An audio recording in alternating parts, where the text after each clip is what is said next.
Hello बच्चों, let's see this question. If the perpendicular distance of a point P from the x-axis is 5 unit and the foot of the perpendicular lies on the negative direction of x-axis, then the point P has there are four options.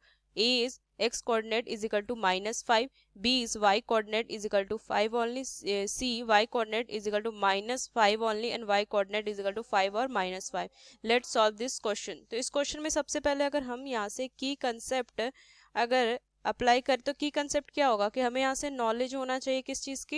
यहाँ से लिखेंगे knowledge of axis and coordinate होना चाहिए यहाँ पे हमारा axis and coordinate, क्योंकि तभी तो हम यहाँ से क्या कर सकते हैं, इस जो पॉइंट है उसको क्या करते हैं यहाँ पे प्लॉट कर सकते हैं। तो ये हमारा एक्स एक्सिस है, ये Y axis, minus X axis, ये माइनस वाई एक्सिस, तो और ये हमारा ऑरिजिन। तो चलो इस क्वेश्चन को अब सॉल्व करते हैं। तो देखो क्या बोला है कि यहाँ पे एक पॉइंट है P जो क्या है, ये perpendicular distance of point P from x axis is 5 unit and the foot of perpendicular lie on the negative direction. मतलब नेगेटिव डायरेक्शन मतलब इधर होगा, या तो वो सेकंड क्वाड्रेंट में हो या तो वो थर्ड क्वाड्रेंट में हो। ये पता है ये फर्स्ट क्वाड्रेंट और ये फोर्थ क्वाड्रेंट है, तो ये पॉइंट जो है ये या तो सेकंड क्वाड्रेंट में होगा या तो थर्ड क्वाड्रेंट, क्योंकि एक्स एक्सिस पे लाई कर रहा है, इसका negative direction perpendicular lie on negative direction of x axis.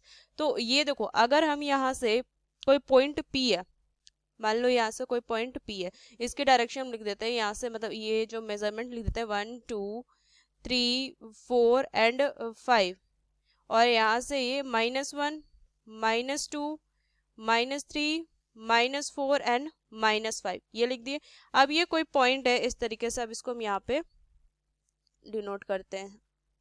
अब कोई पॉइंट है P, ये कोई पॉइंट P जिसका जो डिस्टेंस है ना, अगर यहाँ से इसका डिस्टेंस देखें तो ये एक्स एक्सिस से जो है वो 5 यूनिट है, ये 5 यूनिट है। अब ये क्या हो सकता है, या तो वो सेकंड क्वाड्रेंट में होगा तो थर्ड क्वाड्रेंट, मतलब कि यहाँ से जो डिस्टेंस होगा यहाँ पे भी कोई पॉइंट है, अगर है ये P यहाँ पे है तो इसकी भी डिस्टेंस जो है यहाँ से यहाँ तक की डिस्टेंस जो है वो कितनी है, 5 यूनिट है। तो यहाँ से क्या बोल रहा है, फर्स्ट ऑप्शन देखिए X coordinate is equal to -5, ये तो होगा नहीं क्योंकि एक्स कोऑर्डिनेट के बारे में हमें कोई भी इन्फॉर्मेशन नहीं है, तो ये तो होगा नहीं। Y coordinate is equal to only 5 तो नहीं हो सकता, क्योंकि इसका अगर हम देखें तो यहाँ से y कोऑर्डिनेट कितना हो जाएगा, यहाँ पे x कोऑर्डिनेट के बारे में मैं नहीं पता, लेकिन y कोऑर्डिनेट जो होगा वो -5 होगा, इसको हम यहाँ पे x लिख सकते हैं, और यहाँ पे क्या हो जाएगा, ये हो जाएगा 5। तो यहाँ से क्या हो सकता है, ओनली 5 होगा नहीं और -5 भी ऑनली नहीं होगा, दोनों ही ऑप्शन होगा, क्योंकि ये पॉइंट या तो सेकंड क्वाड्रेंट में होगा या तो थर्ड क्वाड्रेंट में। तो कौन सा ऑप्शन सही होगा, यहाँ से अगर ऑप्शन देखें तो ये डी ऑप्शन जो होगा वो सही होगा। Using this key concept we solve this question. Hope you understood it well. Best of luck. Thank you.